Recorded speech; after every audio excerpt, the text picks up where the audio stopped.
እግዚአብሔር ግን ጥበብን ሲሰጥ በመማርና ባለመማር ብቻ አይደለም። ይሄ የእርሶ ግኝት የሚፈታው ነገር የውሃ ብክነትን ነው። ቧንቧው በማይታይ ሁኔታ በመሬት ውስጥ ውሃውን ሲያባክን ስለሚኖር ብዙ ኪሳራ አገሪቷን እየጎዳት ነው። ውሃ ወደ መሬት እየሰረገ እርስ በርስ እጅ ለእጅ ተያይዘን ማደግ ነው ወይንስ በሰልባጅ እየቀናን መኖር ነው? አይጠቅምም። ይሄ ለማንም ከፍ ብለህ ይህን እንዲህ ስትደበድበው አስፋልቱ ሰንጥቆ ይገባል፣ ታወጣዋለህ።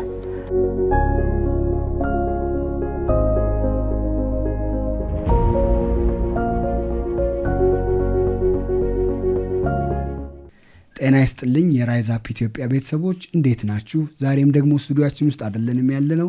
ዛሬ አንድ ትልቅ ሰው ልናቀርብላችሁ ቤታቸው ድረስ ሄደናል። ብዙ ነገር ታውቃላችሁ፣ ብዙ ነገር እንማራለን። ከኛ ጋር ቆዩ።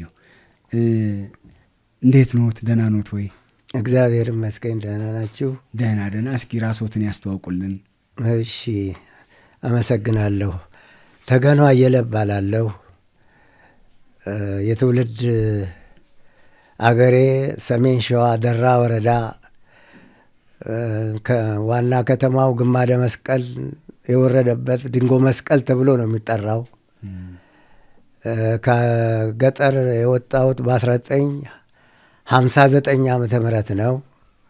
አዲስ አበባ የመጣሁት ማለት ነው። ከዛ እንግዲህ እስካሁን ድረስ ብዙ ፈተናዎች ገጥመውኛል። ይሁንና ፈተና ሳይታለፍ እድገት አይኖርም። በአሁኑ ሰዓት አንዳንድ ለሀገር የሚጠቅም መሳሪያ ሰርቼ ነበረ። ይሁንና አደባባይ ለማውጣት ብዙ መሰናክሎች እየገጠሙኝ ስለሆነ አሁንም አድማጭ ካገኘው እኒህ ያዘጋጀኋቸው መሳሪያዎች ለሀገር የሚጠቅሙ ስለሆነ እኔ ለራሴ አይደለም አደባባይ ወጥቶ የኔ አገር ናት የሚል ኢትዮጵያዊ ተገኝቶ ይህንን ሙያ አስተምሬ ይህን መሳሪያ እንዴት እንደሚሰራ አሳይቼ እችን ዓለም ትቼ ብሄድ ሙሉ ፈቃደኛ ነኝ። እግዚአብሔር ተጨምሮበት ዛሬ እናንተ መጥታችኋል። እንግዲህ ሁላችሁም የዚች አገር ባለቤት እንድትሆኑ በዚህ አጋጣሚ መግለጽ እፈልጋለሁ። በጣም እናመሰግናለን። ምን ማሽን ነበር እርስዎ የሰሩት? እስኪ ንገሩን። እኔ የሰራሁት ማሽን የውጩን የተካሁት ቦሪንግ ባር፣ ሳውንዲንግ ባር፣ ውሃ በምድረ ከርስ ውስጥ የውሃ መስመር የተዘረጋ ስለሆነ ቧንቧው በማይታይ ሁኔታ በመሬት ውስጥ ውሃውን ሲያባክን ስለሚኖር ብዙ ኪሳራ አገሪቷን እየጎዳት ነው። ውሃ ወደ መሬት እየሰረገ ይሄ ውሃ በቀጥታ ለሕዝብ ቢጠቅም መንግስትም ተጠቃሚ ነው፣ ሕዝቡም ተጠቃሚ ነው። ነገር ግን አባይ ቢገደብና አዲስ አበባ ቢገባ ተመልሶ አባ ሳሙኤል ከሄደ ምንም ትርጉም የለውም። ይህ ጉዳይ ዛሬ ብቻ አይደለም፣ ብዙ ጊዜ ተናግሬያለሁ። ሰሚ ግን አላገኘሁም። ለምን እንደሆነ አላቅም። እሺ፣ ይሄ ማሽን ጋሽ ተገኑ የሰሩት በትክክል የሚያደርገው በመሬት ውስጥ የሚፈስ ውሃን የቱ ጋር እንደሆነ መለየት የሚያስችል ነው? አዎ፣ ብዙ ምስክሮች አሉኝ። ለዚህ ይህን ችግር የፈታሁላቸው እንደነዋሪ ትንፃ አቶ ለገሰ፣ ጌጅ ኮሌጅ አቶ ሞገስ፣ እንዲሁም ዶክተር ግርማ አዳል ደሴ ባቲ ጠቅላላ ሆስፒታል፣ ናዝሬት ኤግል ሆቴል ባለቤት፣ እነዚህን ችግሮች የፈታሁላቸው ማስረጃዎች ስላሉኝ የሚዋሽ አይደለም። እውነትን ተከትሎ አደባባይ አውጥቶ አገሩን የሚጠቅም ኢትዮጵያዊ ነኝ የሚል አድምጣችሁኝ ለአገራችሁ ከዚህ ቀደም ዘብ ቆማችኋል። አሁንም ሳልሞት ተረከቡኝ። እሺ፣ ይሄኛውን ይሄ እሱ የፈጠሩትን ምን ሊቀርፍ ይችላል ብለው ነው የሚያምኑት? ይሄ እኔ የሰራሁት አንደኛ ውሃ ወደ መሬት ሲሰርግ ለተወሰነ ጊዜ ውሃ ከመስመር ላይ ከጠፋ በዛ በተቀደደው ተመልሶ ሲያፈሰው የኖረውን ውሃ በአካባቢው ላይ ባሉ ቆሻሻዎች አንድ ላይ አጠራቅሞ መልሶ ወደ ራሱ ወደ ዋናው መስመር ይስበዋል ወይንም ሳክ ያደርጋል። ውሃ በተለቀቀ ጊዜ ደግሞ ያንኑ እየበጠበጠ ለህብረተሰቡ ያዳርሳል። አሁንም ቢሆን ኢትዮጵያዊ የሆነ ሁሉ ያለ ውሃ የሚኖር የለም። ያለ ውሃ ምንም የሚንቀሳቀስ የለም። ተወደደም ተጠላም ሀብታም ሃይላንድ ገዝቶ ቢጠጣ ድሃ ንጹሕ ውሃ ሊያገኝ አይችልም። ሀብታሙም ድሃ ቤተሰብ ያጣ የለም። ይህንን እኔ ነኝ የሚል ኢትዮጵያዊ በደንብ አድርጎ አንደርስታንድ አድርጎ አገሩን እንዲጠቅም አሁንም ደግሜ አደራ ላለሁ። እኔ ምሁር አይደለሁም። እግዚአብሔር ግን ጥበብን ሲሰጥ በመማርና ባለመማር ብቻ አይደለም። በስራ ላይ ችግር ሲፈጥር ችግር ሲገጥመው ስራን ችግሩን ለመፍታት የራሱን አእምሮ አዘጋጅቶ መፍትሄ ይሰጣል። አሁንም እኔ የሰራሁት ቴዎድሮስ አደባባይ በውሃና ፍሳሽ መጽሔት ላይ የህይወት ታሪኬ ተጽፏል። እዛ ባጋጠመኝ ችግር ነው መሳሪያውን ልሰራ የቻልኩት። የሚደበቅ አይደለም። የውሃና ፍሳሽ መጽሔት ስለ እኔ ህይወት ታሪክ ይናገራል።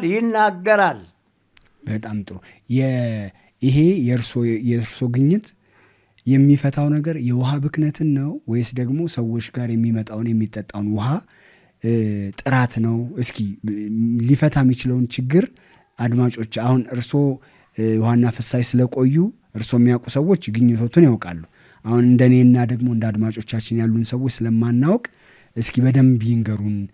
ይሄ የፈጠሩት 2 ማሽኖች የውሃ ብክነት እንዳይኖር ነው የሚያደርጉት? የአካባቢ ላይ ቁፋሮ እንዳይኖር ነው የሚያደርጉት? ወይስ ደግሞ አላግባብ ተቆፍሮ የነበረን ነገር እንዲጠፋ ነው የሚያደርጉት? እስኪ ይንገሩን ያሉትን ችግሮች፣ ሊፈታ ያለውን ችግር። አሁን ለምሳሌ ቦሪንግ ባር የሚባለው አስፋልትን አቋርጦ የሄደ አንድ የውሃ መስመር ቁልቁለት የሆነ አስፋልት ላይ ከፍ ብሎ የተዘረጋ መስመር፣ አስፋልቱን አቋርጦ የሄደ መስመር ቢበሳ ቢቀደድ እዛ አጠገብ ውሃ አይወጣም። ቁልቁለት ስለሆነ አስፋልቱ ወደ ታች 100 ሜትርም 50 ሜትርም ሄዶ ሜዳ ሲያገኝ ይወጣል። ይሄ ቦሪንግ ባር ግን ከዛ ፍሳሹ ከታየበት ቦታ ከፍ ብሎ ወደ መሬት እየሰረገ ይገባና እርጥበት መኖሩን ያሳያል። እንዲሁ እያለ እየተከተለ መጨረሻ ላይ ሲደርስ እርጥበት ሲያወጣ የነበረው አሁን ደረቅ ሲያገኝ ከደረቁ ዝቅ ብሎ መልሶ ማሽኑ ወደ ውስጥ ሲገባ ውሃ ይወጣል። እዛችሁ አካባቢ በመቆፈር የተበሳውን ቧንቧ መጠገን ስለሚቻል አስፋልት በከንቱ እንዳይቆፈር ያደርጋል። ሳውንዲንግ ባር ደግሞ በማዳመጥ 100 ሜትር ላይ ውሃ ቢፈስ ውሃው ከመነሻው ላይ ሳውንዲንግ ባሩን ተክሎ ወይንም ቆጣሪው ላይ ተክሎ በማዳመጥ ፍሳሽ ካለ ውሃ ሲፈስ ይሰማል። አሁንም ማሰማት ይችላለሁ እዚሁ። በጣም ጥሩ። ስለዚህ አሁን እንደገባኝ ከሆነ እርሱ ያርሙኛል። አንደኛው የፈጠራ ውጤቶት 2 የፈጠራ ውጤት ነው ያሉት አይደለ? አንደኛው የፈጠራ ውጤቶት በየአስፓልት ላይ ወይም ደግሞ መንገድ ላይ ቧንቧ ውስጡን ሄዶ ቢሰበር፣ አንድ ፓይፕ ቢሰበር ስብራቱ የቱ ጋር እንደተፈጠረ ስለማይታወቅ ውሃው ውስጡን እየፈሰሰ ስለሚያስቸግር የውሃ ብክነት ይፈጠራል። እና ደግሞ እሱን ደግሞ ለመስራት ሰው ቢፈልግ ቦታው ትክክለኛ ቦታው የቱ ጋር እንደሆነ ስለማያውቅ ብዙ በመቆፈር መንገዶችን ሊያበላሽ ይችላል። እና የኔ ቴክኖሎጂ ግን ይሄን ነገር በቀላሉ ሊፈታ የሚችል አንድ ግኝት አግኝቻለሁ፣ አንድ ስራ ሰርቻለሁ ነው የሚሉት። አዎ። ሁለተኛው ደግሞ የውሃ ፍሳሾች ካሉ ድምፅ ብቻ በማዳመጥ የቱ ጋር እንደፈሰሰ ማወቅ ይቻላል ነው? እውነት ነው። ኦኬ፣ እውነት ነው። እስኪ ይሄኛውን ቅድም ስናይ ነበረ፣ ለአድማጮች ለተመልካቾቻችን እናሳያለን። በርካታ የምስክር ወረቀቶች አግኝተዋል። በርካታ ነገር ተጽፎሎታል ስለ እርሶ እና ይሄ ግኝቶት እውቅና ያገኘ ግኝት ነው ወይ? ከሳይንስና ቴክኖሎጂ እውቅና ሰጥቶታል? አዎ፣ ይኸው አለ እኮ። ስንት ዓመተ ምህረት ላይ ነበረ? 94 ይመስለኛል። አሁን ማንበብም ስለማልችል እንደነገርኩ ብዙ ብሶቶች ስላሳለፍኩ አይኔም ደከመ፣ ማየት ብዙ እንትን እያለ ነው። 94 ይመስለኛል። ግን 80 ዓመተ ምህረት ነው ምርምሩን የጀመርኩት። እንዴት ጀመሩት ግን ምርምሩን ራሱ? እንዴት ነው የጀመርኩት? ነገርኩ፣ መጽሔቱ ላይ አለ። ቴዎድሮስ አደባባይ እንግዲህ እኔ ኃላፊ ነበርኩ። ቤተ መንግስትን፣ ብሔራዊ ቤተ መንግስት፣ ምኒልክ ቤተ መንግስት፣ ማዘጋጃ ቤትን እኔ ነኝ ለረጅም ጊዜ በስኔር ቴክኒሻንነት ያስተዳደርኩት። በዛ አካባቢ ባለው የውሃ ብክነት ላይ ቴዎድሮስ አደባባይ አስፋልት ዳር የተሰበረ መስመር ወደ ኢሚግሬሽን መጠምዘያ ሲደርስ ውሃው ወጣ። ግን ቁልቁለት ነው የአስፋልት ታውቁታላችሁ። ቴዎድሮስ አደባባይ አሁን ከኢሚግሬሽን መዞሪያው አጠገብ ጀምረን በዚህ በቦሪንግ ባር ወደ መሬት በመሸክሸክ ከውጭ በመጣው መጨረሻ ላይ ቴዎድሮስ አደባባይ ስንደርስ የተሰበረውን ቧንቧ አገኘን። ከዛን ጊዜ ጀምሮ ነው ይህን መሳሪያ ለመተካት ትግል ያደረግኩት። ያንኑ ነው የተካሁት ከውጭ የመጣው ይሄ ማሽን። እርሶ ሌላ ሀገር ግልጋሎት ላይ የነበረ ግን እርሶ እዚሁ ማምረት የቻሉት ነው ማለት ነው፣ መፍጠር የቻሉት ነው። እዚህ ከጃፓን የመጣ ነው። ጃፓን ሄደው እኮ ነው የኛው ሰዎች እዛ ሰልጥነው መሳሪያውንም ከዛው ገዝተው ነው የመጡት። ከዛ ወዲህ ይልቅ የራሴው መስሪያ ቤት ስንት ጊዜ ከውጭ ሄዶ ገዝቷል። እኔ እውቅና ካገኘው በኋላ ዛሬ በዶላር ነው እዛ የሚገዛው። እዚች ሀገር ግን በሀገራችን ባለሙያ በእኔው እውቀት ተሰርቶ አገርን የሚጠቅም ነው። ግን በመጽሔት ላይ ወጥቼ እየታወቀ ከውጭ ነው እየተገዛ ያለው። አሁን ይሄ ሁሉ ወይን ስናገር ለነሱ አይሰማቸውም፣ ወይም ደግሞ ይናደዳሉ ወይ ይበሽቃሉ። ምን ያበሽቃል? አገር እኮ የጋራ ናት። በጋራ እኮ ነው አገርን ማሳደግ የምንችለው።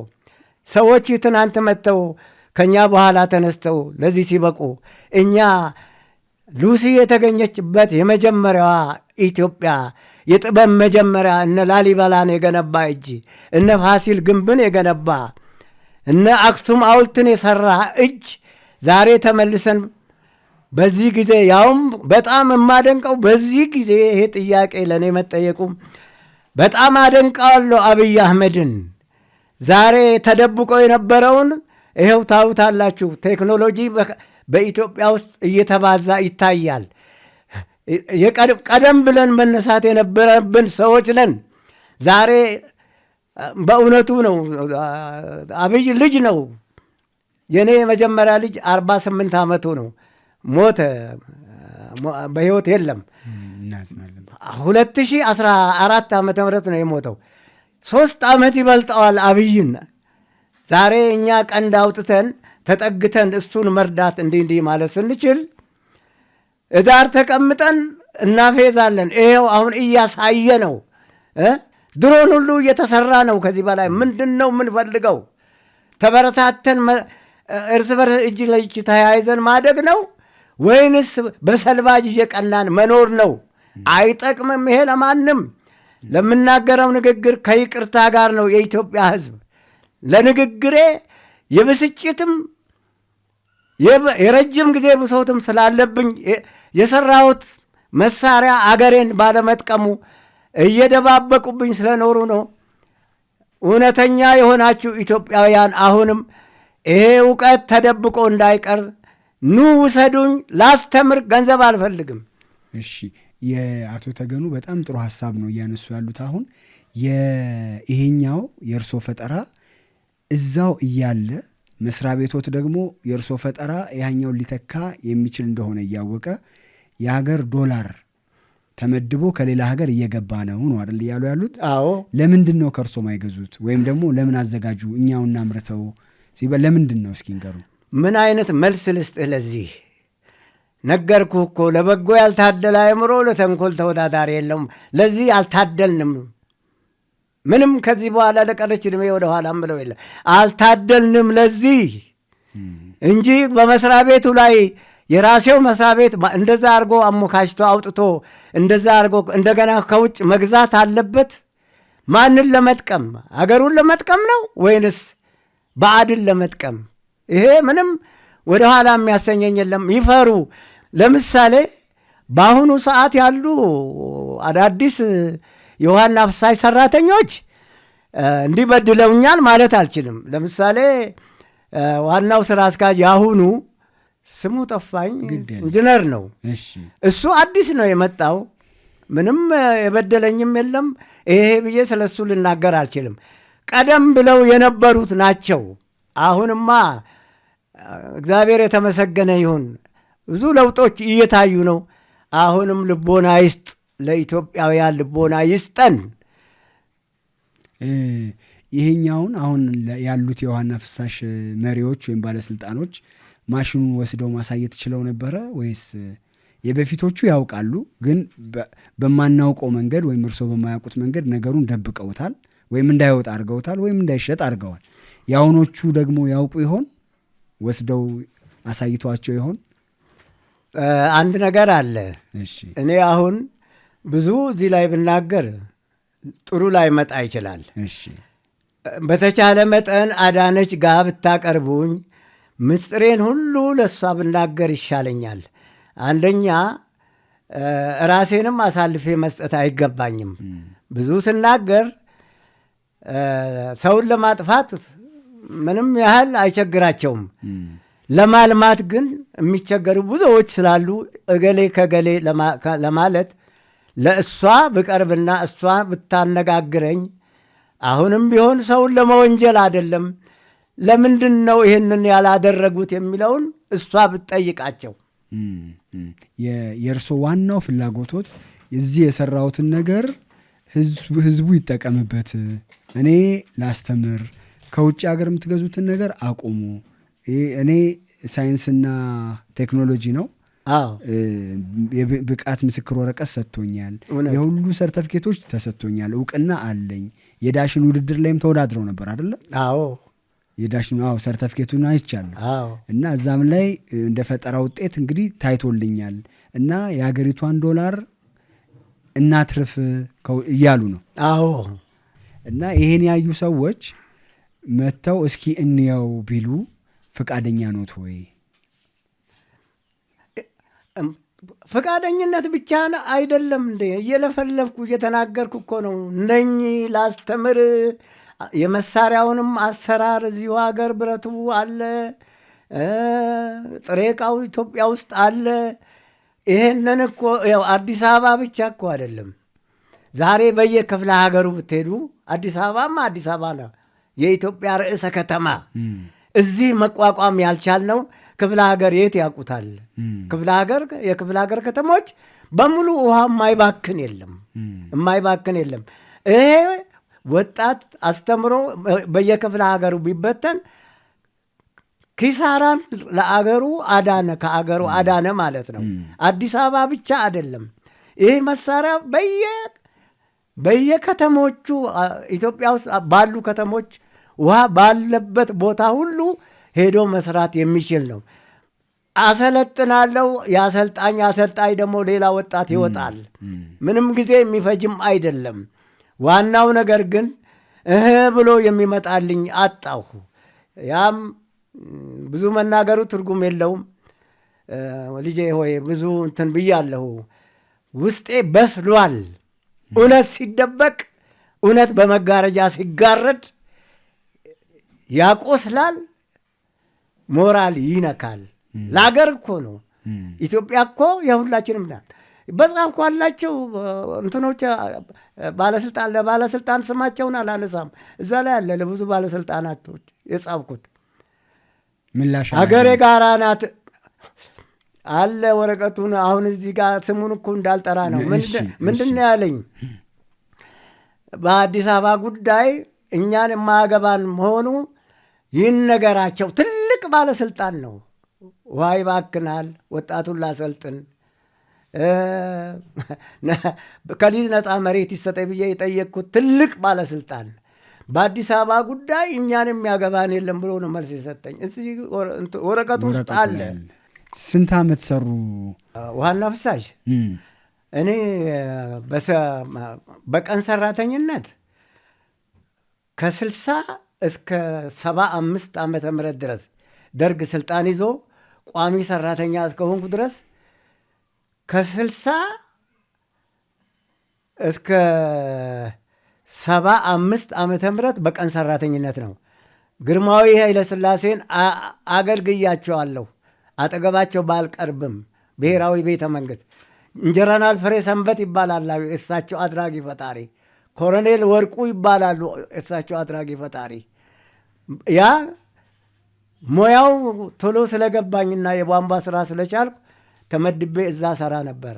መጨረሻ ላይ ደግሞ ደርግ ስልጣን ሲይዝ ሁሉንም ብሔራዊ ቤተ መንግስትንም ደርግ ጽፈት ማን ነው ምኒልክ ቤተ መንግስት ደርግ ጽፈት ቤት ነው የሚባለው፣ እሱንም ማዘጋጃ ቤትን እንግዲህ እንትና ማን ነው ፍልውሃን እስከ ኦርማ ጋራይ ድረስ ቴዎድሮስ አደባባይን ለረጅም ጊዜ ነው በሲኒየር ቴክኒሻንነት ያገለገልኩት። ደርግን እስከ መጨረሻው መለስ ገብተው ግንቦት 96 ከደረጃ ዝቅ ተደርጌ ነው በሳይንስና ቴክኖሎጂ 2 እውቅና ያገኘ ሰው ከፍ ይላል ወይንስ ይወድቃል? ከደረጃ ዝቅ አድርገው ነው በመዋቅር ሰበብ ለቅቄ ነው የወጣሁት መስሪያ ቤቱን። ከዛ በኋላ ስራ አልሰሩ? የግሌና የሰራሁት የግሌን ሰራው። የግል ወሎ ሰፈር ሱቅ ነበረኝ አደባባዩ ጋር ወሎ ሰፈር። አሁን እሱ አሁን በኮሪደር ምክንያት ፈረሰ። እዛ ልጆቼን አስተምሬ ትልቅ ስራ ነው ስሰራ የኖርኩት። አሁን እሱም ፈረሰ። እዚህም መኖሪያ ቤቴ ወይ ብላ ማርያም ጠበል አጠገብ ሐምሌ 19 እዛ መኖሪያ ቤት ነበረኝ። እሱ ፈርሶ አሁን እዚህ ተከራይቼ ነው ያለሁት። ይሄኛው ፈረሰቦት? በዚሁ በእንትኑ ምክንያት ነው የፈረሰው? በኮሪደር ምክንያት። ይሄ በወንዝ ዳር ያኛው መንገድ ዳር ተብሎ ነው። አሁን ሁለቱም ፈርሶብኝ ቁጭ ብያለሁ። ምትክ ሰጠሁት ወይስ? ምትክ አግኝቻለሁ። አሁን የተሰጠኝን ካሳ ነው እየበላሁ ያለሁት። ያው እንግዲህ አሁን ክረምት እየገባ ነው። አሁን ምን ሰዓት ሰርተህ ትገባለህ? ክረምቱን እዚሁ መክረም ልክ ነው። ክረምት ላይ መስራት ቀላል አይደለም። ቸርችል አደባባይ ጋር ውሃ ፈሰሰ አሉኝ ቅድም። ውሃ ችግር ተፈጠረ፣ ግን ሚግሬሽን አካባቢ ነው ውሃው የታየው። አሁን የእርሶ ፈጠራ ባይኖር ኖሮ የእርሶ ስሪት ባይኖር ምን ነበር የሚደረገው እሱን ለመፍታት? አሁን እኮ በወቅቱ ያን ፈጠራ የፈጠርኩት በዛ ችግር ተምሬ እኮ ነው። ያንንማ ከጃፓን በመጣው መሳሪያ ነው። እዛ ሰልጥነው በመጡት ሰዎች አብሬ ዞኑ የኔ ስለሆነ ኃላፊነቱ የኔ ስለሆነ እነሱ መጥተው በዛ በመሳሪያ እየተረዳዳን ወደ መሬት እያሰረግን እያገባን እሱም የታየው ውሃው ታች ወደ ኢሚግሬሽን መጠምዘጃ ላይ ነው። ተከታትለን ግን አደባባዩ አጠገብ ነው ያገኘ ነው። ከዛን ጊዜ ጀምሮ ነው መሳሪያውን ለመስራት እንትን ማን ነው የታገልኩት። ግን ሰርቼው 9 ዓመት ለምስክርነት ለማብቃት እንደነገርኩ 9 ዓመት ነው የቆየሁት። እድሜ ለአሊ አብዶና ለአቶ ታደሰ ከበደ አደባባይ እንዲወጣ ያደረጉልኝ እነሱ ናቸው።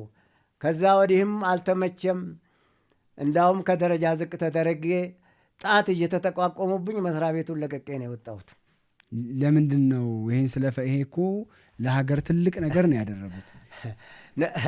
ደግሜ እኮ ነገርኩህ። ይኸው ለበጎ ያልታደለ አእምሮ ለተንኮል ተወዳዳሪ የለውም። ይህንማ ብንሆን ዛሬ የት እንደርስ ነበር? ነገርኩህ እኮ ኢትዮጵያ የጥበብ መጀመሪያ የነበረች ናት። እየተመቃቀን ነው ወደኋላ የቀረነው እኮ ነው እያልኩ ያለሁት። አሁን ደግሞ የነጋ ይመስለኛል። አብይ እየታገለ ነው። ይሄ ወጣት ከእንቅልፉ እንዲነቃ ጫት ሺሻ ይዞ መከራ ከሜ አሁን ብዙ ጥበቦች እየታዩ ነው። ምን ያህል እየረካው ነው።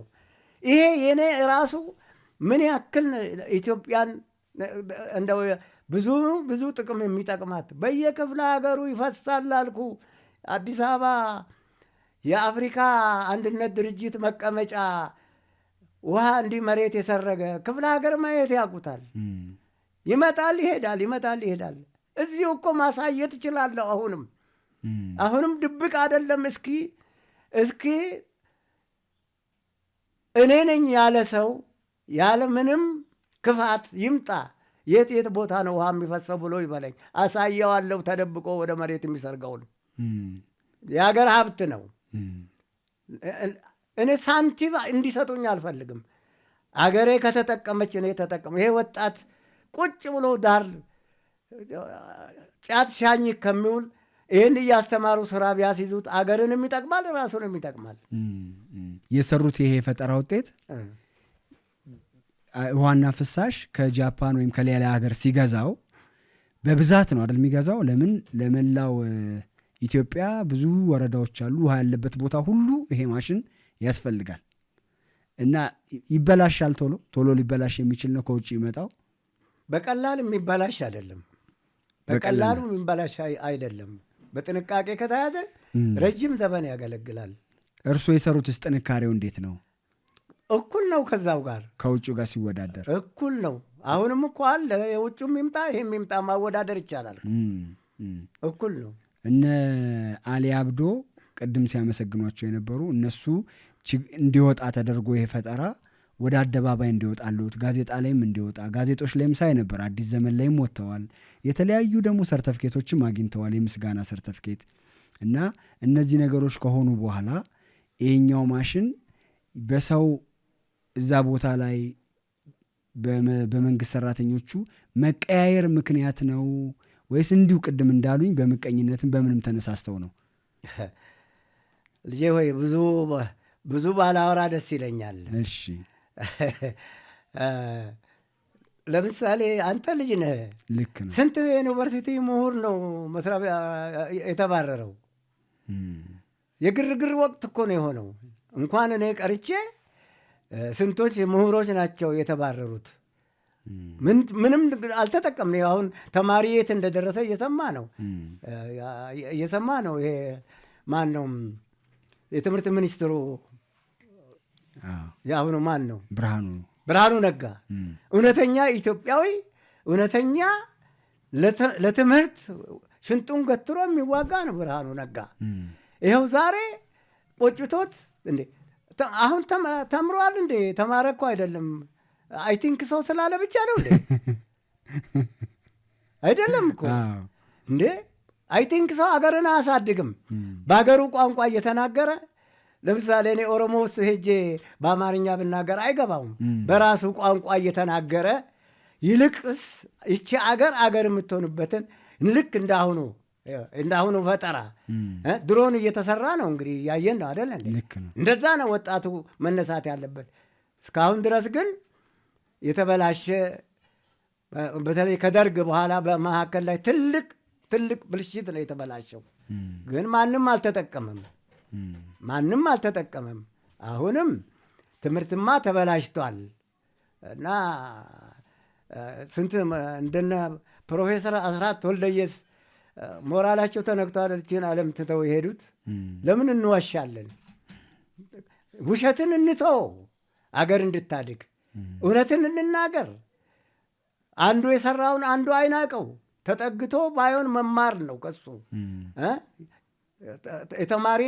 የተማሪ አስተማሪ መሆን መቻል ነው። ውሸትን ይዘን ግን ብናወራ አገር አታድግም።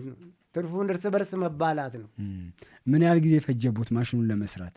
ይሄን ለመስራት ቢያንስ 2 ዓመት እንደዚህ 2 ዓመት አካባቢ።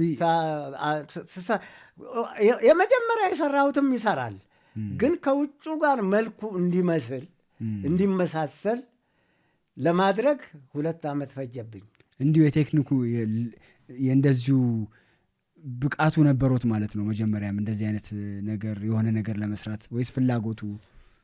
አንድ ነገር ልንገርህ። አሁንም ካወራሁ አይቀር ለምሳሌ አዲስ አበባ ውሃና ፍሳሽ የውሃ ቆጣሪ ከውጭ አመጣ። እሺ ያመጣቸው እንግዲህ 4 ኢንች የሚባለው ላታውቀው ትችላለህ ሙያ ስላልሆነ። ከ1 2 እስከ 4 ኢንች ቆጣሪ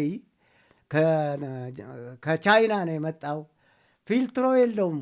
ፊልትሮ ከኋላው ማጣሪያ ማለት ነው። አሁን ማጣሪያ ከሌለው ቆጣሪው ፔንትሬተር ውስጥ ጠጠር ከገባ አይሽከረከርም። ያለ ማጣሪያ መጣና ያንን ይሄውን ወስደን ስንገጥመው ወዳው ይቆማል። ጠጠር እየገባ ወዳው ይቆማል። መጨረሻ ላይ ማመልከቻ ጻፍኩና ለቢዝነስ ስራ አስኪያጅ እዚሁ አለ ወረቀቱ። ለቢዝነስ ስራ አስኪያጅ ይህን ችግር እኔ እፈታለሁ ብዬ ማመልከቻ አቀረብኩ። አሁን አንደኛው ስሙን አልጠራም፣ አንደኛው ባለስልጣን ምን አገባህና አንተ፣ እኔ ከውጭ ላስመጣ እየተነጋገርኩ ነው አለኝ። 4 ኢንች ቆጣሪ ትልቅ ነው። አሁን እሱኑ የሚያክል ማጣሪያ ነው የመጣው። ማጣሪያ እንግዲህ ምን ያህል ዶላር እንደሚፈጅ እኔ ባላቀውም የሚያውቀው ያውቀዋል። እዚሁ መስራትና በትንሹ ነገር ማስተካከል ሲቻል ከውጭ መጥቶ ስራ ላይ ዋለ። ስለዚህ አሁን ችግራችን ድብብቆሽ ነው። በድብብቆሽ ደግሞ የትም አንደርስም። ማንም ዘላለም አይኖርም። ሳናስባት እችን ዓለም ለቀን እንሄዳለን። ግን ብንረዳዳ፣ ብንደማመጥ አገር ያድጋል። ይሄ የሚራብ ወጣት፣ ይሄ የሚራብ ሕፃን እንጀራ በልቶ ያድራል። ኢትዮጵያ ሁሉን አላት። ያጣችው ግን ቅንነት ያላቸው ጥቂት ሰዎች ቢኖሩም ክፉዎች በዙ። እውነትን በጥቁር መጋረጃ እየጋረዱ ወደኋላ እየጎተቷት ነው። አሁንም ይህን ሙያ አስረክቢያቸው ብሄድ ደስ ይለኛል። አስረክቢያቸው ብሄድ ይሞክሩኝ፣ ይፈትሹኝ፣ ይፈትኑኝ፣ በተግባር ይውኝ። ስንት ዓመቶት ነው አሁን? እድሜ 76 አሁን ልስራ ቢሉ አሁን መስራት ይችላሉ ማለት? ይችላለሁ።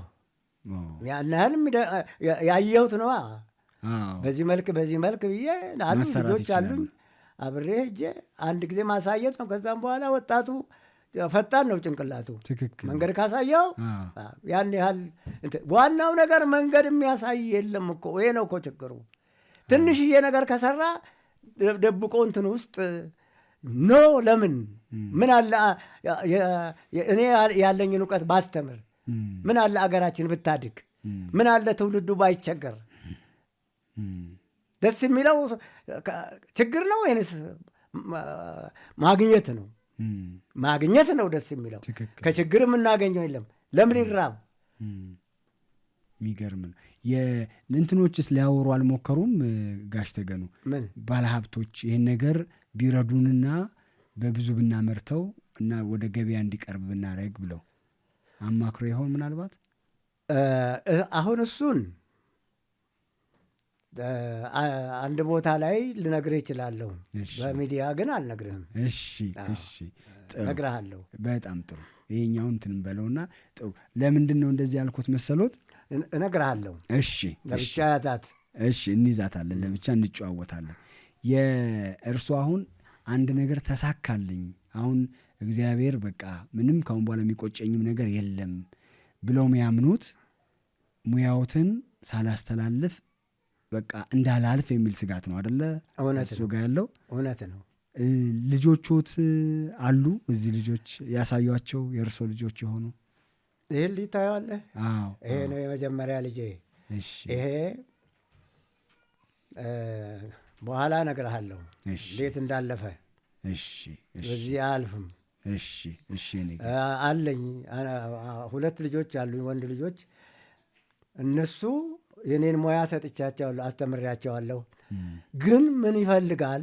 አደባባይ ወጥቶ ህዝብን እንዲጠቅም አጋር ይጠይቃል። ምክንያቱም አሁን እንትናንታ ያላችሁ ይሄ ማን ነው ይሄ ዘይት እንትን ያወጣው? በዘይት ብዙ ሰዎች እየጠቀመ ያለው ወርቁ አይተና በላይነህ ክንዴ።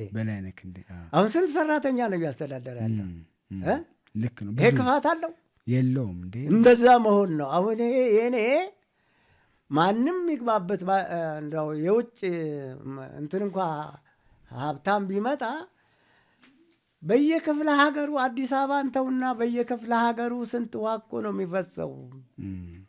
ራሱንም ጠቅሞ አገርንም ጠቅሞ ወጣቱንም ስራ እንዲይዝ ማድረግ እኮ ነው። ስራ እንዳይፈታ ወጣት በቀላሉ የሚታይ አይደለም። አዲስ አበባን አታዳርሰውም እንኳንስ ክፍለ ሀገር። ትክክል። በተግባር ልታይ ነው ጥያቄ፣ በተግባር። ስለዚህ የእርሶ ዋና ገበያዎት ሊሆን የሚችለው ይህን ፈጠራ ዋና ሊገዛዎት የሚገባው ግለሰብ አይደለም ማለት ነው፣ የመንግስት ተቋማት ናቸው። እሱም ደግሞ ውሃና ፍሳሽ አደለ ሊገዛ ገበያ። አሁን ለምሳሌ ይሄ ነገር ልሽጠው ብለው ገበያ ቢያወጡት ማንም ሊገዛ አይችልም። ለምን ሲባል ጉዳዩን የሚያውቀው ሰው ያስፈልጋል። የሚያውቀው ደግሞ ውሃና ስልጣን ነው፣ የውሃ ባለስልጣን መስሪያ ቤት ነው። እና ውሃና ባለስልጣን መስሪያ ቤት እኔ ማሽን እያለኝ ለምንድን ነው ከውጭ የምታመጡት? ይኸው ከኔ ውሰዱ፣ ከፈለጋችሁ ላስተምርላችሁ እያሉ ነው አደለ? እርሶ አላስጠጉኝም እኮ ነው የምልህ። አዎ፣ ግን እርሶ አላስጠጉኝ አልቻሉም፣ አላስጠጉኝም፣ አልወደዱኝም። ሙያዬን ላስተላልፍ ሲሉ በዛ በኩል ተቀባይነቱ አልመጣም ማለት ነው። ጭራሽ አላስጠጋለሁ። ጭራሽ እንዴ በጠላትነት ነው የተፈለግኩት የተመረጥኩት። የመስሪያ ቤቱን ስም እያጎደፉ ይህንን ለጠቆመን ሰው ውለታ እንከፍላለን ማለት ምን ማለት ነው? አሁን ደግሞ ያ 2014 ነው። ምን ማለት ነው እሱ? እስኪ ምን ለጠቆመ ነው እንደዚህ ያሉት? እኔ በአርቲስት ቴሌቪዥን ከራሴው ግቢ በሃይላንድ 2 ሃይላንድ ቀድቼ ነው የሄድኩት፣ ሽንት የተቀላቀለ። ያን ሁሉ ነው ያሳየሁት። ከዚህ በኋላ በይሉኝታ ልንተላለፍ አይገባንም፣ ዘመኑ የኮሮና ዘመን ነው፣ ውሃም እንዲህ እየተበከለ ነው ብዬ በቴሌቪዥን ታየ። በዛ ነው እንዲህ ተብሎ ይነገራል። ይሄን ለጠቆመን ሰው ውለታ ከፋይ ነን። ውለታ ከፋይ ነው። ይሄ ውለታ ተከፈለ ሄደ። ቆይ የውሃው ሽንትና ውሃ መቀላቀሉ ከምንድን የመጣ ችግር ነው የሚሆነው?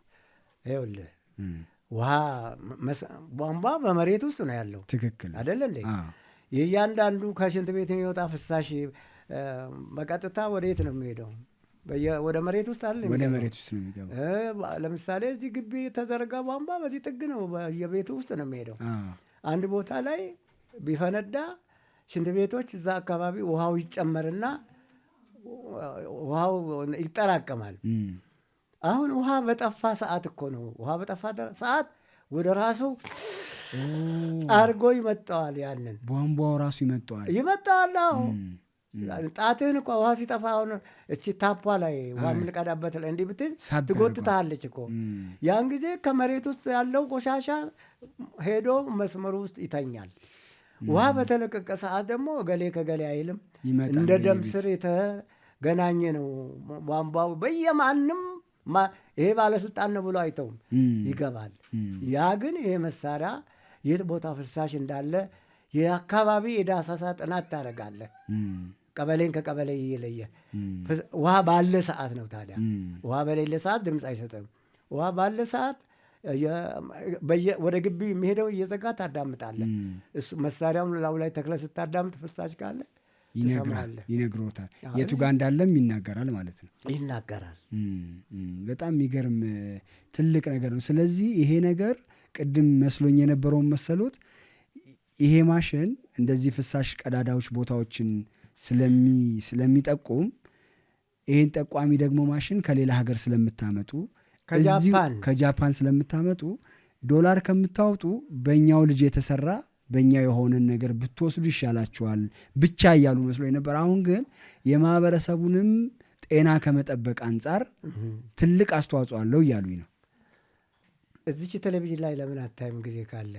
እሺ፣ ውሃ ፍሳሽ መመርመሪያ ነው የተሰራው የፈጠራ ስራ። በከተማችን በአዲስ አበባ በተለያዩ ቦታዎች ላይ መነሻቸው የት እንደሆነ ያልታወቀ ንጹህ ውሃ ሲፈስ መመልከት አዲስ ነገር አይደለም። ይህ ውሃ በተገቢ ሁኔታ ተጠቃሚ መድረስ ሲገባው በየመንገዱ ባክኖ የሚቀርበት ምክንያት በመሬት ስር በተዘረጋው ቧንቧ አማካኝነት የሚሰራጨው ውሃ ቧንቧዎች በእርጅና ወይንም በተለያዩ ኮንስትራክሽን ጊዜዎች ጉዳት ሲደርስባቸው የመሰንጠቅ ወይንም ደግሞ የመሸንቆር እድል ይኖራቸዋል። ላለመጠገኑ ዋነኛ ምክንያት የሚሆነው ደግሞ ቧንቧው የተሰበረበት ቦታና ውሃው ሲፈስ የሚታይበት ቦታ ፍጹም የተራራቀ በመሆኑ ነው። ለምሳሌ ኢሚግሬሽን አካባቢ የሚፈስ ውሃ መነሻው ሲፈለግ ቴዎድሮስ አደባባይ አካባቢ የሚገኝበት አጋጣሚ ይፈጠራል። ይህንን ለማግኘት ሲባል ደግሞ አስፋልትም ሆነ ህንፃዎች በዲጂኖ ወይንም ደግሞ በዶማ እየተቆፈረ ለማግኘት ይሞከራል። ያ ካልተገኘ ደግሞ እዛ አካባቢ ያለው የውሃ መስመር ይዘጋል ማለት ነው። ይህንን እንግዲህ ለመቅረፍ ነው እነዚህ ሁለት የፈጠራ ስራዎች የተሰሩት። አንደኛው ሳውንዲንግ ባር ወይንም የፍሳሽ ማዳመጫ ዘንግ ይባላል።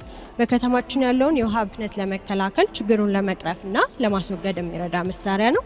ከላይ በጠቀስናቸው ምክንያቶች ጉዳት ሲደርስ፣ ግልጋሎት ሲቀንስና ሲቋረጥ አስፋልት ወይንም ህንፃው በዶማና በዲጂኖ ሳይቆፈር በማዳመጫው በመጠቀም ብቻ ችግሩ ያለበትን ቦታ ለማግኘት የሚረዳ መሳሪያ ነው።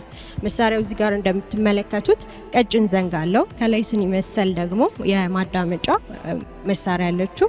ይህንን እንደዚህ በቆጣሪው በሚገኝበት አካባቢ ወይንም ደግሞ በተዘረጋው መስመር ላይ እንደዚህ አድርጎ በማዳመጥ ፍሳሽ እንዳለና እንደሌለ ለማየት ይረዳል ማለት ነው። ሌላኛው ቦሪንግ ባር ወይንም ደግሞ የመሬት መሰርዘሪያ ዘንግ የሚባለው ነው።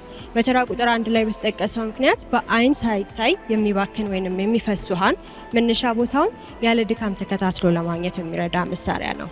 ይህንኛው ደግሞ ልክ እንደዚህ በመጠቀም ከላይ ያለችው የምታዩት ወፍራማ ብረት ወደ ውስጥ ለመምታት የምታገለግል ሲሆን ከስር ያለው ቀጭን ብረት ወደ ውስጥ በመምታት ወደ ውስጥ ሰርጎ ይገባና እዛ አካባቢ የተሰበረ ወይንም የሚፈስ ውሃ ካለ እርጥበት ይዞ ይወጣል ማለት ነው። ስለዚህ እዛ አካባቢ ፍሳሽ መኖርና ለመኖሩን ይጠቁማል ማለት ነው። ሌላኛው ይሄ መሳሪያ ለገበያ መቅረቡ ለሀገራችን የሚያበረክተው አስተዋጽኦ ምንድነው? ከምንም በላይ ቅድሚያ ሊሰጠው የሚገባው የህብረተሰብ ጤና ነው። ቧንቧዎች መሸንቆር ወይንም መቀደድ በጊዜው ካልተቀረፈ ውሃ በተለያየ ምክንያት በሚቋረጥበት ሰዓት መስመሩ ወደ ራሱ ቆሻሻ የመሳብ ባህሪ ያለው በመሆኑ በተቋረጠበት ሰዓት ወደ ራሱ የሰበሰበው ቆሻሻ ልክ ውሃ ሲለቀቅ እያለቀለቀ ወደ የህብረተሰቡ ያዳርሳል ማለት ነው። ይህ ደግሞ በጤና ላይ እስከ ሞት የሚያደርስ የጤና እክል ያጋጥማል ማለት ነው። ስለዚህ ይህንን መሳሪያ በመጠቀም በጊዜው ችግሩን በመፍታት ህብረተሰባችንን ከጤና ቀውስ ብሎም ደግሞ ከሞት መታደግ እንችላለን ማለት ነው። ሌላው ደግሞ መሳሪያው በከፍተኛ ወጪ ከውጭ ሀገር ተገዝቶ የሚገባ መሳሪያ ነው። በሀገራችን ተመርቶ ለገበያ መብቃቱ በአሁኑ ጊዜ ለማግኘት እጅግ አስቸጋሪ የሆነውን የፎሪን ከረንሲ ወይንም ደግሞ የውጭ ምንዛሬ ለመቆጠብ ይረዳናል ማለት ነው። ከላይ ለመጥቀስ እንደሞከርነው መሳሪያው አስፋልትም ሆነ ህንፃ በዶማና በዲጂኖ ሳይቆፈር በቀላሉ መጠገን ስለሚያስችል የህንፃ ባለቤቶችም ሆኑ መንግስት ለአስፋልት ለማስጠገንና ህንፃዎችን ለማሳደስ ተጨማሪ ወጪ አያወጡም ማለት ነው። ሌላው አብዛኛው የህብረተሰባችን ክፍል የቧንቧ ወይንም የውሃ ተጠቃሚ የሆነው በማይታይ መልኩ በሚፈስ ውሃ ያልተጠቀመበትን ከአቅም በላይ የሆነ ታሪፍ እንዲከፍል ይገደዳል። በዚህ መሳሪያ በመጠቀምና በማስጠገን ካላስፈላጊ ወጪ እንዲገላገሉ ማድረግ ይቻላል ማለት ነው። ለነዚህም ለችግር ፈቺነቱ እንደ ጌጅ ኮሌጅ፣ ደሴ የሚገኘው ባቲ ጠቅላላ ሆስፒታል ዶክተር ግርማ አዳል ይባላሉ። ዋሪት ለገጣፉ የሚገኘው ሮፓክ መኖሪያ ቤት ነዋሪዎችና የመሳሰሉት ምስክሮች ናቸው። የምስክር ደብዳቤዎችንም ሰጥተውናል ማለት ነው። የመሳሪያዎቹን አጠቃቀም ለወጣቶች በማሰልጠን አዲስ የስራ እድልን መፍጠር ደግሞ ሌላው ትልቁ አላማችን ነው ማለት ነው። ገበያ ነክ እቅዶቹን የመሳሰሉት ነገር እነሱ ላይ ስላሉ ደቂቃ ላለመፍጀት ልለፋቸው። ማጠቃለያ ላይ ልድረስና የሀገራችን የውሃ እጥረት ሁሉንም የህብረተሰብ ክፍል የሚያሳስብ ነው። በዓለም ላይ የሰው ልጅ እንደ ቅጠል እያረገፈ ያለው በሀገራችን አሁን የተከሰተው የኮሮና በሽታ ከመከላከያ መድኃኒቶቹ አንዱ እጅን መታጠብ ነው። ስለዚህ ይህንን የውሃ እጥረትን ተከትሎ መንግስት ቦቴ በማስገባት የተለያዩ ቦታዎች ላይ እያከፋፈለ ይገኛል። ቆፍሮ ከማውጣት ከከርሰ ምድር ከማውጣት እስከ ሰው ለማከፋፈል የሚደረገው የገንዘብ፣ የሰው ልጅ ጊዜ፣ ጉልበት እነዚህ ሁሉ ነገሮች ከወጣባቸው በኋላ በትክክል ለህብረተሰቡ ሳይደርሱ እንዲሁ በቦታው ባክነው ይቀራሉ ማለት ነው። ስለዚህ እንደዚህ ያሉ ችግሮች ባሉበት ሀገር ላይ እነዚህን ደግሞ በስንት ጉልበት የወጡ የተፈጥሮ ሀብታችንን በአግባቡ እንድንጠቀምበት ነው ይህንን ሀሳብ ያሰብነው። አመሰግናለሁ። ጥሩ ስራን የሰሩት። የተወሰኑ ማብራሪያዎችን የምፈልግባቸው ነጥቦች አሉ። ከውጭ የሚመጣው ይሄው መሳሪያ ምን ያህል በገበያ ላይ ይፈለጋል? ሌሎች ደግሞ ተወዳዳሪዎች አሉ ከውጭ የሚመጡ እነሱ በገበያ ላይ በምን ያህል ይሸጡታል? እርሶስ በምን ያህል አቅም የማምረት አቅም አሉት? ሌላው ደግሞ ገበያው ላይ አሁን አምርተው እየሸጡ ነው ወይ ያሉት? ምን ያህልስ ተቀባይነት አግኝተዋል? እኔ በመሰረቱ ውሃና ፍሳሽ ነው የኖርኩት። እዛው ሆኜ ነው እውቅና ያገኘሁት። አሁን ሳይሆን በቀድሞ መንግስት መስሪያ ቤቱ የጻፈልኝ መጽሔት ላይ ታሪኬን አደባባይ ያወጣው እኔ ደጋግሜ በቴሌቪዥንም ታይቻለሁ። አሁንም የሚቆጨኝ እኔ ስራ አጥቼ አይደለም። ይዋቸው ይሄ ወጣት ተምሮ ቁጭ ብሎ ድንጋይ ላይ ሺሻና ጫስ ሲያጨስ ነው የሚውለው። በከተማችን ውስጥ ደግሞ በማይታይ ሁኔታ በማይክሮስኮፕ መሬት ተሰንጥቃ ብትታይ ውቅያኖስ ነው የመጣ ውሃ ተመልሶ ነው የሚወጣው። በምኒልክ ጊዜ የተቀበረ ቧንቧ ላይ ነው የተገናኘው። ያ ኪሳራ ነው። ይሄ መሳሪያ ግን እኔ እዚሁ ሀገር ሰርቼዋለሁ። እዚሁ ማምረት ይቻላል። ይሄን ስራ የፈታን ወጣት ይቅር ለግለሰቦች የግለሰቦችን የውሃ ብክነት። ምክንያቱም ውሃው ሲፈስ ይኖርና ሰውየው ባላወቀው ውሃና ፍሳሽ መልሶ ይጠይቀዋል ከአቅሙ በላይ። ግን እያንዳንዱ ክፍለ ከተማ ወጣት አሰልጥኝለት በዛ ባሰማራው ለራሴ ለግሌ አይደለም። ይህን ስራ የፈታውን ወጣት ስራ ለማስያዝ ነው። መሳሪያውን እኔ አመርታለሁ። ትምህርት እውቅናው መሳሪያውን ሲያመርቱት ከውጪ ከሚመጣው ጋር በዋጋ ምን ያህል ልዩነት አለው? በጣም ልዩነት አለው። ይህንን ውሃና ፍሳሽን መጠየቅ ትችላላችሁ። 100% ልዩነት አለው። ስራው ግን አንድ አይነት ነው። በራሱ በመስሪያ ቤቴ መጽሔት ስለ ታሪኬ የተጻፈ አለ። አስፈላጊ ከሆነ መጽሔቱን ልሰጣችሁ እችላለሁ። መሳሪያውም ቢሆን አሁን በመኪና ጭኜው መጥቻለሁ። እዚሁ እናንተን ላሳያችሁ እችላለሁ ምን ያህል ችግር ፈቺ እንደሆነ። አለበለዛ ግን እንደነ ዋሪት ህንፃ አቶ ለገሰ፣ እንደነ ዶክተር ግርማ አዳል ደሴት ባቲ ጠቅላላ ሆስፒታል፣ ጌጅ ኮሌጅ አቶ ሞገስ፣ ሌላም ብዙ ዶክሜንቶች አሉኝ። አይታችሁ እናንተም ለሀገራችሁ ዘብ ቁሙ። እኔ ገንዘብ ፍለጋ አይደለም። አሁን ወጣት ላሰልጥን፣ ችግርን ልፍታ ነው። የተበከለ ውሃ ነው እየጠጣችሁ ያላችሁ። እሱን የተበከለውንም መኪና ውስጥ አስቀምጫለሁ።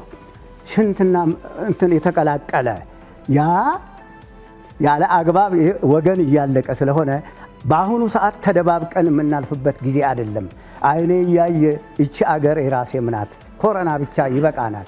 ስለዚህ ብትችሉ በዚህ አጋጣሚ ኢንጂነር ታከለ ኡማን አገናኙ። ትልቅ መፍትሄ ይያለሁ። ማስተማር እችላለሁ። ችግርን መፍታት እችላለሁ። ሰውን መናቅ አያስፈልግም። በስራው ነው አይቶ መረዳትና መናቅ። ከዛ ውጪ የተማርኩም ሰው አይደለሁም። ሞፈር ሰግዬ አዲስ አበባ የመጣው እቺ አንድ አይኔ ጠፍታ በሷ ምክንያት ነው አዲስ አበባ የመጣው። አቶ ተገኑ ቆንጆ ነው በጣም። እኔ የእርሶን የፈጠራ ስራ ከማየት አይደለም የምጀምረው። እድሜው ስንት ነው? 71 ዓመቴ ነው። 71 ዓመቶት ነው። በ71 ዓመቶት እንደዚህ አይነት ኃይል እንደዚህ አይነት ኢነርጂ እርሶ ላይ መታየቱ በጣም ትምህርት የሚሰጥ ነው። አብዛኛው ወጣት ለሆነበት ሀገር እርሶን በማየት የተሻለ የመፍጠር አቅም ከእርሶ በማየት ሰው ይገነባል የሚል ጠንካራ እምነት አለኝ። ከዛ ውጪ ያቀረበችሎት ልጆት ነች? የኔ ልጅ ናት። የመጨረሻ ልጅ ናት። እሱም እንደዚሁ አስተማሪ ነው፣ ህብረትን የሚያሳይ ነው። እርስዎ በዚህ እድሜዎ ተንቀሳቅሰው ይሄንን እዚህም ለማቅረብ ከዚህም በፊት ለመስራት ጠንካራ አቅም እንዳሎት ያሳያልና በህብረት የተሻለ ስራ መስራት እንደምንችልም ከዛም አንጻር ሳይው በጣም አስተማሪ ነው። ከዚህ ነው መነሳት መፈልገው። የሰሩትን ማሽን ለመስራት በዋናነት የሚጠቀሙት ግብአት ምንድን ነው? ይህንንስ ግብአት እንዴት ነው የሚያገኙት? ማየት ብንችል እንደው ሩቅ ካልሆነ ብናየው ጥሩ ነበር። አንዳንድ የጠቃቀሱት ነገር አለ ከታርጌት ማርኬት አንጻር ማለት ነው። ለምሳሌ የውሃና ፍሳሽ አገልግሎት መስሪያ ቤት፣ ይሄ መስሪያ ቤት የእርሶን ምርት የሆነውን ለመጠቀም ያረጉት ጥረት አለ ወይ? ምን አይነትስ ምላሽ ያገኙ? ከዛ ውጪ የቧንቧ ጥገና ላይ የተሰማሩ ባለሙያዎችስ እንዴት ሊጠቀሙበት ይችላሉ? ለምሳሌ የውሃና ፍሳሽ አብዛኛው ቤት ከመግባቱ በፊት ያለው የውሃና ፍሳሽ ዝርጋታውን በተመለከተ ውሃና ፍሳሽ ሊመለከተው ይችላል። ከዛ ውጪ ግን ምናልባት ይሄ ኮንዶሚኒየም አይነት ሰብሰብ ብለው የሚኖሩ ማህበረሰቦች ያሉበት አካባቢ የተሻለ ታርጌት ማርኬት ሊሆን ይችላል የሚል እምነት አለኝና ጥሩ ነው፣ በርቱ ለማለት ነው። እናንተንም ብናየው ጥሩ ነው አለ። ችግር የለውም። የሀገር ባለቤት ናችሁ፣ አውጡት አደባባይ። እኔ ከዚህ በኋላ ለቀረችኝ እድሜ እንትን ህልሜን ፍቱት። አለኝ ስራ፣ እኔ አሁንም የግል አለኝ። እባካችሁ ውሃ አለ። አባ ሳሙኤል ነው የሚሄደው። ውሃ አለ። ከምድረ ከርስ ውሃ ቢወጣ ምን ትርጉም አለው? አሁንም ደግሜ ልንገራችሁ፣ ገንዘብም አልፈልግም። ወጣቱን ግን እንዳሰለጥን መንገድ ክፈቱልኝ። እንግዲህ አሁን የምታዩት ሳውንዲንግ ባር ነው የሚባለው። ሳውንዲንግ ባር አገልግሎቱ ለምሳሌ ይህንን እንደ ቧንቧ በመሬት ውስጥ እንዳለ እንደ ውሃ ቧንቧ እንቁጠረው። ቆጣሪው እዚህ ከመሬት ውስጥ ከፍ ብሎ ነው ሰው ግቢ የሚገባው። አሁን ይሄ ውሃ በመሬት ውስጥ ከዚህ በኋላ ተቀብሮ ግቢ ለግቢ ነው የሚሄደው። በአስፋልት ውስጥ አንድ ቦታ ላይ ቢሰበር አይታወቅም። ቆጣሪው ዝም ብሎ ነው የሚሽከረከረው። ባለቤቱ ሁልጊዜ እንደተማረረ ውሃና ፍሳሽ ሂሳብ ጨምሮ ነው እንጂ ነው የሚለው፣ አይረዳውም። እኔን ያወቁኝ ሰዎች ግን ሲሄድላቸው ቆጣሪው ላይ እንዲህ አድርጌ ግቢ ያለውን በሙሉ ይዘጋል። ወደ ታንከርም እንዳይገባ የተለያዩ ቦታዎች ላይ በሙሉ ይዘጋና እንዲህ ስታዳምጥ ስትሰማው ውሃ ሲፈስ ትሰማዋለህ። በመሰረቱ ሙያው ካለ ቆጣሪው ራሱ ሲሽከረከርም ሊያውቀው ይችላል፣ ያ ቴክኒሻን የተጣራ ባለሙያ ከሆነ። ነገር ግን ከታንከር የተሰቀለ ታንከር ከላይ ወደ ባኞ ቤቶች ወደ የክፍሉ የሚሄደው በዚህ መሳሪያ ነው አብዛኛውን የምታገኘው። ሲወርድ የሚባክን ውሃ ይነግርሃል። አሁን ወደ እያንዳንዱ ክፍል የገባበት መዝጊያ መክፈቻ አለው። 3፣ 4 ቦታ 5 ቦታ ሊኖር ይችላል፣ እንደ ሰውየው አሰራር ነው። አሁን እዛች መዝጊያ ላይ እየተዘጋ ተራ በተራ ስታዳምጠው የትኛው መስመር እንደሚያፈስ የትኛው እንደሆነ ይነግርሃል። ከዛም በኋላ ያችን አቋርጦ ሌላውን መተው ማለት ነው። የቧንቧ ወጪ እንዳይወጣበት ግቢው እንዳይቆፈር። ሁለተኛ ግቢው አስፋልት ከሆነ እላይ ውሃ ወደ ማዶ የተሻገረ የውሃ መስመር ካለ እዛ ላይ ቢሰበር እዛ አይወጣም። መጥቶ እዚህ ታች ሜዳ ሲያገኝ ነው ብቅ የሚለው ጠጠር ለጠጠር ሾልኮ። ግን እነሱ በግምት ከዛ ውሃውን ካዩበት ቦታ ጀምረው እስከ መጨረሻው ድረስ ይቆፍሩታል። አስፋልት ባከነ ማለት ነው። የሰው ጉልበትም ባከነ ማለት ነው። ይሄ ግን አሁን ልክ እዚህ ጋር ከሆነ የታየው ፍሳሹ ማለት ወደ ታች ከሆነ ይሄ እንዲህ ከፍ ብለህ ይህን እንዲህ ስትደበድበው አስፋልቱን ሰንጥቆ ይገባል። ታወጣዋለህ። አሁንም ከፍ ብለህ ትበሳለህ፣ ታወጣዋለህ። መጨረሻ ላይ ሲደርስ ደረቅ ታገኛለህ።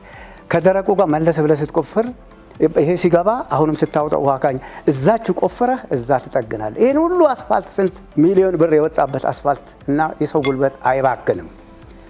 ይሄ ነው ስራው። ሁለተኛ ደግሞ ይሄኛውን ላሳያችሁ። ይሄ ደግሞ እንደምታዩት ግቢ ውስጥ ኮንክሪት ከሆነ የሰውየው ግቢ አንድ ቦታ ላይ ውሃ ቢሰበር አያየውም። አሁን እዚህ ጋር ውሃ ታይቶ ከሆነ እዚህ ጋር ሲቆፍር የት ቦታ እንደሆነ አያውቀውም። ይሄ የሰዎች ሲመረመሩ ዶክተሮች እንዲህ ሆድ የሚመረምሩበት እሱን እንዴት አደርግና ይሄንን እዚህ ላይ አስነክተህ እየሳብከው ይሄንን አስፋልቱን ተከትሎ ይሄዳል። ልክ እዛ በመሬት ውስጥ የሚፈሰው ቦታ ላይ ካገኘ አሲል ታገኘዋለህ። እዛች ቆፍረህ መጠገን ነው። ረጅም ጊዜ የደከሙበትን ነገር ለዚህ ለማቅረብ በመቻሎት በዚህ እድሜ ደግሞ ይሄንን በደንብ እየገፉ ስላሉ ለፈጠራም ለሌሎችም ትምህርት ስለሚሆን እግዚአብሔር ያክብሮት። ይሄንን ስላደረጉ ይሄን አስተዋጽኦ ለማበርከት ስለመጡ እግዚአብሔር ያክብሮት። ትልቅ ስራ ነው የሰሩት። ለወጣቶችም ትልቅ ትምህርት ነው የሚሆኑት ለሁላችንም። ስለዚህ ደስ ሊሎት ይገባል። ልጆቹም በእርሶ እንደሚኮሩ እናምናለን። እንግዲህ ቅድም እንደጠቀሱልን ብዙ ጊዜ እንደሞከሩ ውሃ ልማትም ለሌሎችም እንዳቀረቡት ነግረውናል። እሺ ለብዙዎች ጉርምስና መጥቶ ችግር ነው አይደለ? እሺ ብዙ ቦታ ሀሳቡን እንዳቀረቡ ምርቱንም እንዳሳዩ ነግረውናል። እና ለምንድን ነው? ከዋጋው አንጻር ነው? የሚጠቀምበት ሰው ስለጠፋ ነው? ገንዘብ እጥረት ስላለ ነው ማምረት ያልቻሉት? ምክንያቱም አሁን እኛ እዚህ ቁጭ ብለን የምንዳኘው በዚህ ውድድር ውጤታማ ቢሆኑና ባንኩ የሚያደርግሎትን ድጋፍ ቢያገኙ ችግር ይፈታል ያሉት ምርት ገበያ ላይ ገብቶ ተወዳድሮ አሸንፎ ዘላቂ የሆነ የንግድ ስራ ይሆናል ወይ የሚለውን ነው የምናየው። ስለዚህ እንዴት ከዚህ በፊት ምን ስላጋጠሙት ነው? ዋጋው ውድ ሆነ? ምርት እቃ ስላልተገኘ ነው ወይ እስካሁን ወደ ምርት መግባት ያልቻሉት የሚለውን ቢያነሱልኝ ደስ ይለኛል። ሁለተኛው ነገር ደግሞ ተጠቃሚ ብለው እርሶ ያሰቡት ከዚህ በፊት መንግስትን ነው ወይስ ግለሰቦችን፣ የቧንቧ ጥገና ሰራተኞችን፣ የውሃ ልማት ገበያው ማን ነው? ማን ነው የሚገዛው? ብር አውጥቶ እንዲገዛውት የሚያስቡት ማን ነው? በምን ያክልስ ምርት በየአመቱ እየተመረተ ይቀጥላል ብለው ያስባሉ? ወይስ የተወሰነ 2 ዓመት 3 ዓመት ተመርቶ የተወሰነ ቁጥር ይቆማል? እንዴት ነው የሚቀጥለው የሚለውን ነገር ቢያብራሩልን ጥሩ የሆነ ግንዛቤ ስለሚሰጠን ነው። እንግዲህ እንኳን ደስ አሎት ለማለት ወዳለሁ። መሳሪያው ከሆነ ሰርቼ ግማሹን ለመስሪያ ቤቱ ትቼ ነው የወጣሁት። ግን ያንን ሙያ አልሰጠኋቸውም። እንዴት እንደሚጠቀሙበት ሳላበረክት ነው የወጣሁት። መሳሪያው ብረቱ እዚሁ አገር አለ። እኔ ዲዛይኑን አወጣና በዚህ አይነት ስራው ብዬ ማሽን ያላቸው ቶርኖ ቤት ሄጄ ነው የማሰራው። ግን ያንኑ የውጩን ነው የተካሁት። ይሄ መሳሪያ እዚሁ አገር ውስጥ ጥሬ ዕቃው አለ። እዚሁ አገር ውስጥ በእኔ አመራር ሌዝ ማሽን ያላቸው ሰዎች ቶርኖ ቤት ሄደ ብቻ በዚህ አይነት ስራው ነው። ይህንን የሚሉትን ማሽን ብዛት ምን ያህል አመረቱ? ከዚህ ቀደም ብዛት እስካሁን ምን ያህል አመረቱ? 5 ሳውንዲንግ ባር፣ 4 ቦሪንግ ባር። የእርስዎን እውቀት ያስተላለፉለት ልጅ አለ ወይ? ቤተሰብ የቅርብ ልጅ አለ? አሉኝ።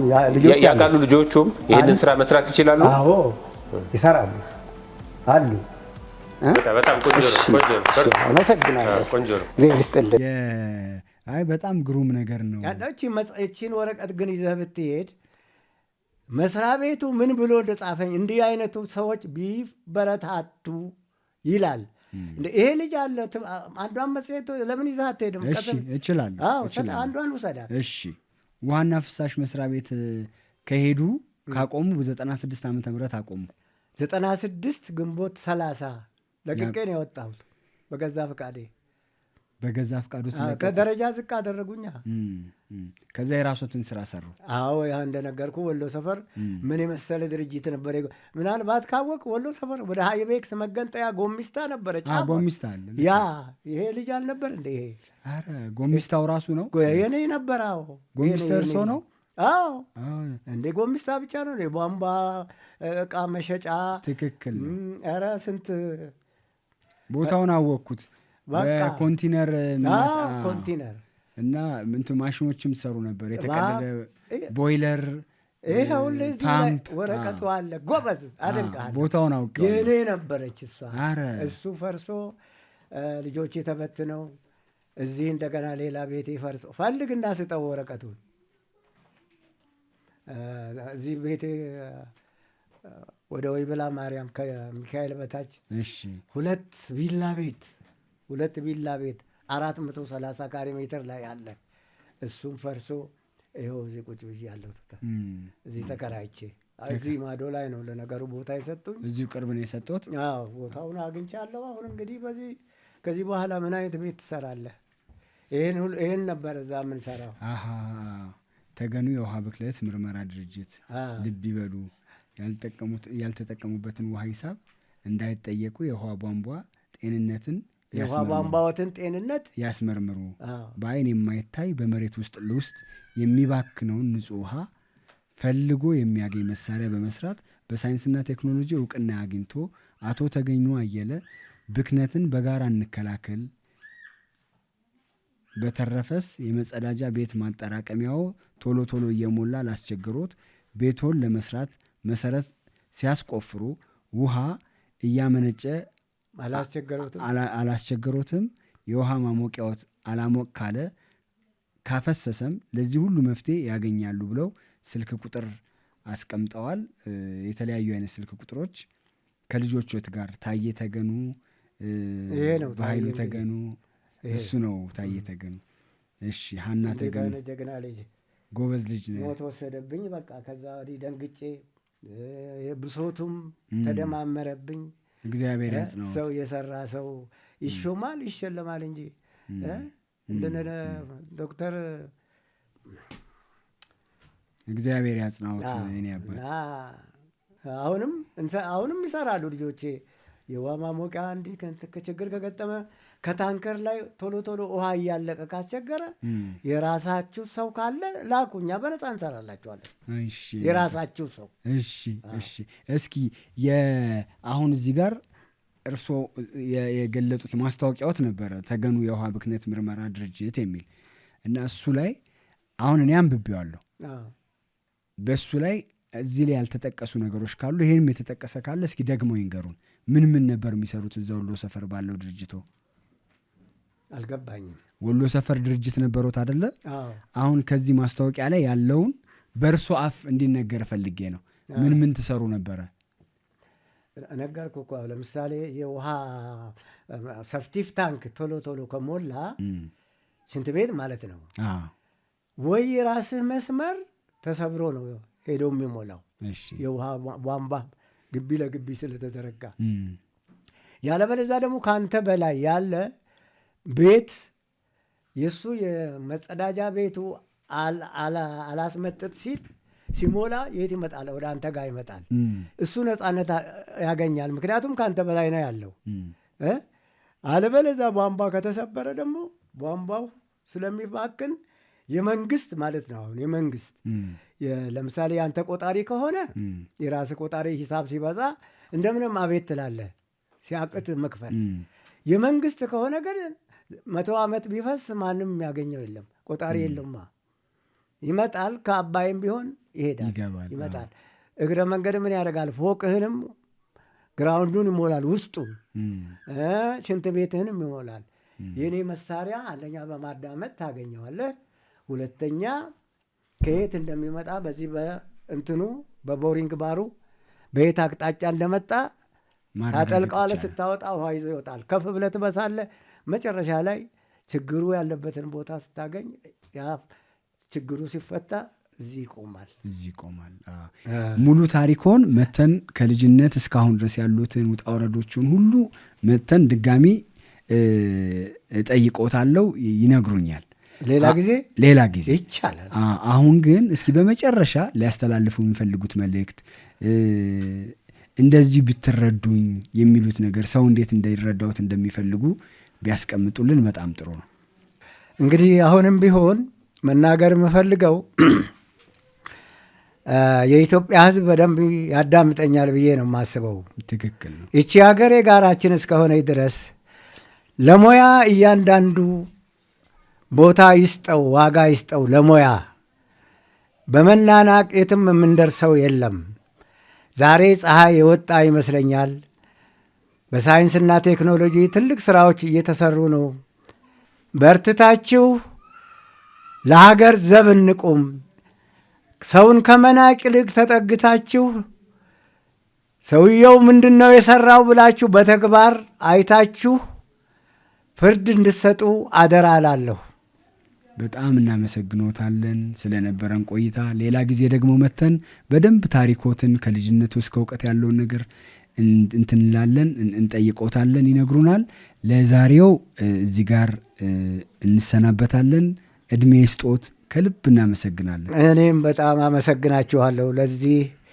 ለዚህ ለተቀደሰ ዓላማ መታችሁ ስራዬ ብላችሁ መግለጫ እንድሰጥ ስላደረጋችሁ እሰይ፣ ኢትዮጵያውያን ለካ አላችሁ፣ እሰይ ነው የምለው። እሺ፣ እናመሰግናለን። እንግዲህ ውድ ተመልካቾቻችን ዛሬ ከአቶ ተገኑ ጋር የነበረን ቆይታ ይህን ይመስላል። ሌላ ጊዜ ደግመን እናቀርብላችኋለን። ይሄኛውን ደግሞ ተከታተሉን። እናመሰግናችኋለን።